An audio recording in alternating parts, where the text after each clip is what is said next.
दोस्तों, तो इस वीडियो में बात करेंगे अमंता हेल्थ केयर आईपीओ के बारे में। तो चलिए जानते हैं कि कंपनी क्या काम करती है, इसके फाइनेंशियल कैसे हैं, आईपीओ कब से ओपन होने वाला है, इसकी ग्रे मार्केट में कैसी डिमांड है, यानी कि इसका प्रीमियम किस प्राइस के ऊपर ट्रेड कर रहा है और इस आईपीओ में अप्लाई करना चाहिए या फिर नहीं करना चाहिए। वैसे ये वीडियो किसी भी तरह का रिकमेंडेशन नहीं है, ये सिर्फ और सिर्फ एजुकेशनल पॉइंट ऑफ व्यू से बनाई जा रही है। तो कहीं भी इन्वेस्टमेंट से पहले अपने खुद की एनालिसिस कर लें और अपने फाइनेंशियल एडवाइजर से ज़रूर कंसल्ट करें। सबसे पहले आईपीओ के डिटेल्स की बात की जाए तो आईपीओ 1 सितंबर से यानी कि नेक्स्ट वीक में मंडे से ओपन होने वाला है और ये 3 सितंबर को क्लोज होगा। फेस वैल्यू 10 रुपये पर शेयर है। बुकिंग प्राइस 126 है और आईपीओ में 119 शेयर्स का लॉट रखा गया है। आईपीओ मात्र 126 करोड़ का है, तो बहुत ही छोटा आईपीओ है और पूरा का पूरा ये फ्रेश इशू का आईपीओ है। ये मेन बोर्ड आईपीओ है, कंपनी बीएसई और एनएसई के ऊपर लिस्ट होने वाली है। आईपीओ में रिजर्वेशन पोर्शन को देखें तो क्यूआईबीएस के लिए आईपीओ में 50% का पोर्शन है, रिटेलर्स के लिए 35% और एचएनआईस के लिए 15% का पोर्शन होने वाला है। आईपीओ मंडे से ओपन होने वाला है, तो एंकर इन्वेस्टर्स के लिए कोई भी आईपीओ एक दिन पहले ओपन हो जाता है, तो कल आईपीओ एंकर इन्वेस्टर्स के लिए ओपन हो जाएगा। तो कल इसमें एंकर इन्वेस्टर्स की ओर से बिडिंग देखने को मिलेगी।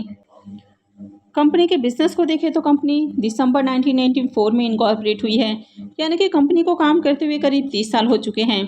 ये एक फार्मा कंपनी है जो कि स्टेराइल लिक्विड प्रोडक्ट बनाने का काम करती है। तो कंपनी स्टेराइल लिक्विड प्रोडक्ट के डेवलपमेंट, मैन्युफैक्चरिंग और मार्केटिंग का बिजनेस करती है।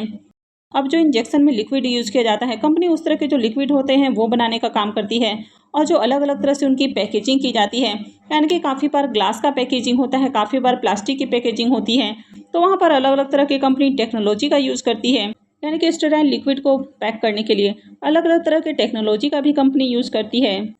अब कंपनी न सिर्फ स्टेराइल लिक्विड प्रोडक्ट बनाती है बल्कि मेडिकल डिवाइसेस की भी मैन्युफैक्चरिंग करती है। इसके अलावा ये कंपनी फ्लूइड थेरेपी फॉर्मुलेशन भी तैयार करती है, तो काफ़ी तरह के फॉर्मुलेशन यहाँ पर देखने को मिल जाते हैं, जिसमें आईवी फ्लूइड है और भी कई तरह के डाइल्यूएंट्स हैं और रेस्पिरेटरी केयर प्रोडक्ट भी देखने को मिल जाते हैं। इसके अलावा कंपनी यहाँ पर फर्स्ट एड प्रोडक्ट, आई लुब्रिकेंट और मेडिकल डिवाइसेस सेगमेंट में भी काम करती है, यानी कि कंपनी काफ़ी अलग अलग तरह के जो प्रोडक्ट है वो बनाने का काम करती है। कंपनी के जो प्रोडक्ट हैं वो 3 तरह से सेल किए जाते हैं। एक तो इनका नेशनल सेल है, यानी कि इंडिया के अंदर कंपनी सेल करती है। दूसरा इंटरनेशनल सेल्स है, यानी कि इंडिया से बाहर कंपनी एक्सपोर्ट करती है। और तीसरा है कि कंपनी पार्टनरशिप के थ्रू सेल करती है, यानी कि बहुत सारी जो इंडियन और जो फॉरेन फार्मास्यूटिकल कंपनियां हैं उससे पार्टनरशिप करती है और उसके थ्रू अपने प्रोडक्ट सेल करती है। कंपनी 45 से ज़्यादा जेनरिक प्रोडक्ट की मैन्युफैक्चरिंग करती है और कंपनी के 320 डिस्ट्रीब्यूटर्स और स्टॉकिस्ट हैं, जिनके थ्रू कंपनी अपने ब्रांड की मार्केटिंग करती है। कंपनी अपने product Africa, Latin America, UK और भी जो दूसरे कंट्रीज है वहाँ पर सेल करती है।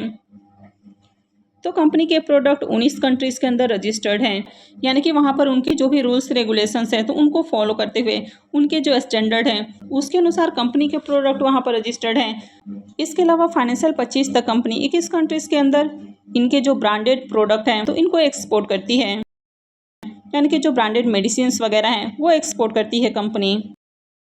फाइनेंशियल 25 तक इस कंपनी के 1718 एम्प्लॉयज़ हैं, जो कि इनके अलग अलग डिपार्टमेंट के अंदर काम करते हैं, जैसे कि फॉर्मुलेशन है, डेवलपमेंट है और क्वालिटी लेबोरेटरीज है, तो यहाँ पर काम करते हैं। तो अगर बिजनेस वाइज देखा जाए तो अच्छा बिजनेस है। अब अगर इनके फाइनेंशियल को देखें तो कंपनी ने 3 सालों का फाइनेंशियल पेश किया है, जिसमें 23, 24 और 25 का कंप्लीट फाइनेंशियल है।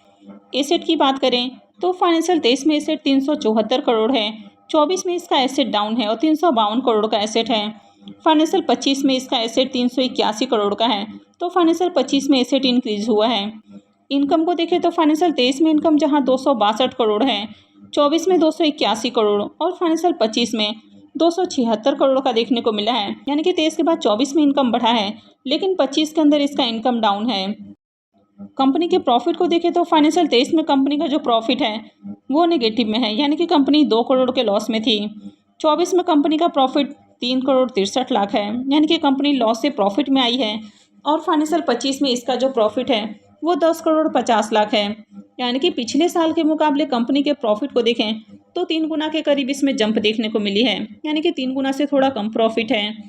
ईबीटा को देखें तो साल दर साल इसका ईबीटा बढ़ा है, 23 में 56 करोड़, 24 में 58 करोड़ और फाइनेंशियल 25 में 61 करोड़ का ईबीटा है। नेटवर्थ को देखें तो फाइनेंशियल 23 में 62 करोड़ का नेटवर्थ है, 24 में 66 करोड़ और फाइनेंशियल 25 में 96 करोड़ का नेटवर्थ है। अगर इसके रिजर्व को देखें तो साल दर साल इसका रिजर्व भी बढ़ा है। पहले 36 करोड़, फिर 39 करोड़ और फाइनेंशियल 25 में 67 करोड़ का रिजर्व है। अगर इसके बोरोइंग्स को देखें तो इसका जो कर्ज है वो लगातार रिड्यूस हुआ है, यानी कि कर्ज तो घटा है, लेकिन अभी भी कंपनी के ऊपर 195 करोड़ का कर्ज है, यानी कि कंपनी के ऊपर कर्ज बहुत ज़्यादा है। इसका जो डेट टू इक्विटी रेशियो है वो 2.02 का है, यानी कि कंपनी के ऊपर हेवी डेट है। और यहाँ पर कंपनी आईपीओ से जो फंड रेज करने वाली है तो कोई भी पैसा कर्ज के भुगतान के लिए खर्च नहीं करेगी, तो ये जो डेट है आगे भी कंटिन्यू रहने वाला है। तो ये इसमें काफ़ी बड़ा नेगेटिव है, यानी कि अगर फाइनेंशियल को देखें तो ओके फाइनेंशियल है, बहुत अट्रैक्टिव फाइनेंशियल नहीं है। कंपनी को भी देखें तो कंपनी भी बहुत छोटी है। कंपनी का मार्केट कैप 489 करोड़ का है, यानी कि माइक्रो कैप साइज की कंपनी है। आरओई 12.42 का है, तो आरओई ज़्यादा अट्रैक्टिव नहीं है। आरओसी भी 13.72 का है, तो ये भी बहुत अट्रैक्टिव नहीं है। अगर आरओई और आरओसी ये 15 से एबव रहता है या 15 रहता है तो बढ़िया माना जाता है, तो ये दोनों ही देखें तो 15 से नीचे है। डेट टू इक्विटी रेशियो 2.02 का है, तो कंपनी के ऊपर कर्ज भी ज़्यादा है। रिटर्न और नेटवर्थ भी इसका 15 से नीचे है, यानी कि 10.89 का है। पैट मार्जिन 3.86 का है, तो पैट मार्जिन भी काफ़ी लो है। ईबीटा मार्जिन 22.11 का है। अब यहाँ पर कंपनी के अगर पी मल्टीपल को देखें तो पी मल्टीपल 34.59 का है। तो पी वाइज भी देखें तो कंपनी काफ़ी हाई वैल्यूएशंस के ऊपर अपना आईपीओ लेकर आई है, यानी कि वैल्यूएशंस बहुत ज़्यादा महंगी रखी गई है। तो कोई भी कंपनी अगर बहुत ज़्यादा हाई वैल्यूएशंस के ऊपर आईपीओ लेकर आती है तो फिर आईपीओ से ज़्यादा बढ़िया लिस्टिंग बनने के चांसेस नहीं रहते हैं।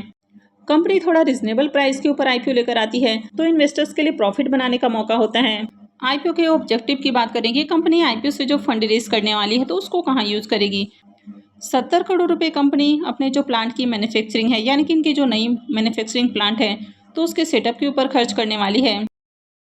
30.13 करोड़ रुपए कंपनी इनकी जो और एक नई मैन्युफैक्चरिंग यूनिट है तो उसके सेटअप के ऊपर खर्च करेगी, और बाकी का पैसा जनरल कॉर्पोरेट पर्पस के ऊपर खर्च किया जाएगा। तो ये इसमें एक प्लस पॉइंट है कि कंपनी अपने बिजनेस के ग्रोथ में आगे खर्च करने वाली है, यानी कि प्लांट के सेटअप के ऊपर कंपनी खर्च कर रही है, तो आगे इनके बिजनेस में ग्रोथ आ सकती है।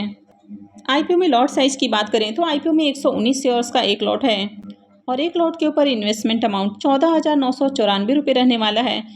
तो रिटेल पोर्शन से अगर आप अप्लाई करते हैं तो मिनिमम एक लॉट और मैक्सिमम 13 लॉट लगा सकते हैं। इस कंपनी में अगर प्रमोटर्स की होल्डिंग को देखें तो अभी कंपनी में प्रमोटर का स्टेक 85.60% है, और आईपीओ लिस्टिंग के बाद प्रमोटर का स्टेक 63.56% हो जाएगा। आईपीओ के शेड्यूल को देखें तो आईपीओ 1 सितंबर यानी कि नेक्स्ट वीक में मंडे से ओपन हो रहा है, और ये 3 सितंबर को क्लोज होगा। अलॉटमेंट डेट 4 सितंबर रहेगा। रिफंड डेट 8 सितंबर होने वाला है।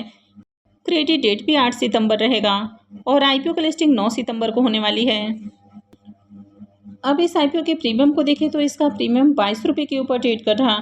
आईपीओ में 119 शेयर्स का लॉट है, यानी कि एक लॉट से 2618 रुपये करीब प्रॉफिट की उम्मीद है। इसके प्रीमियम को देखें तो प्रीमियम 17-17.5% के अराउंड ट्रेड कर रहा, तो इस आईपीओ से भी डिसेंट प्रॉफिट की उम्मीद है। कंपनी के अगर बिजनेस को देखें तो बिजनेस अच्छा है, हालांकि फाइनेंशियल ज़्यादा अट्रैक्टिव नहीं है। छोटी कंपनी है और कंपनी के ऊपर कर्ज थोड़ा ज़्यादा है, तो काफ़ी रिस्की कंपनी हो जाती है। हालांकि कंपनी आईपीओ से जो पैसे रेज करने वाली है तो उसको अपने बिजनेस के ग्रोथ में लगाने वाली है, यानी कि प्लांट के सेटअप के ऊपर खर्च करेगी, तो आगे इनके बिजनेस में ग्रोथ आ सकती है। लेकिन छोटी कंपनियों में रिस्क हमेशा बना रहता है, क्योंकि अगर आपको वर्स्ट मार्केट सिचुएशंस देखने को मिलती हैं तो काफ़ी सारे जो छोटी छोटी कंपनियां हैं वो सर्वाइव नहीं कर पाती हैं। तो इस तरह के कंपनियों में लॉन्ग टर्म के लिए जाना थोड़ा रिस्की हो सकता है। हालांकि अगर ग्रे मार्केट में अच्छी डिमांड रहती है तो लिस्टिंग पॉइंट ऑफ व्यू से अप्लाई किया जा सकता है। वैसे ये किसी भी तरह का रिकमेंडेशन नहीं है। हालांकि कंपनी को भी देखें तो कंपनी हाई वैल्यूएशंस के ऊपर आईपीओ लेकर आई है, तो बहुत ज़्यादा लिस्टिंग गेन के चांसेस नहीं है। लेकिन जिस तरह से इसकी ग्रे मार्केट में डिमांड है तो एक डिसेंट प्रॉफिट हो सकता है। अब छोटा आईपीओ है तो अलॉटमेंट मिलने के चांसेस बहुत कम रहेंगे, लेकिन अगर अलॉटमेंट मिलती है तो डिसेंट प्रॉफिट की उम्मीद है। वैसे अप्लाई करना है नहीं करना है तो ये पूरी तरह से आपका अपना डिसीजन होना चाहिए। तो कहीं भी इन्वेस्टमेंट से पहले अपने खुद की एनालिसिस करें और अपने फाइनेंशियल एडवाइजर से कंसल्ट करना ना भूलें। तो आई होप कि आपको वीडियो अच्छी लगी होगी। तो अगर आपने इस वीडियो को अब तक लाइक नहीं किया है तो वीडियो को लाइक कर दें, चैनल को भी सब्सक्राइब करके रखें, और वीडियो को अंत तक देखने के लिए आप सबका बहुत बहुत धन्यवाद।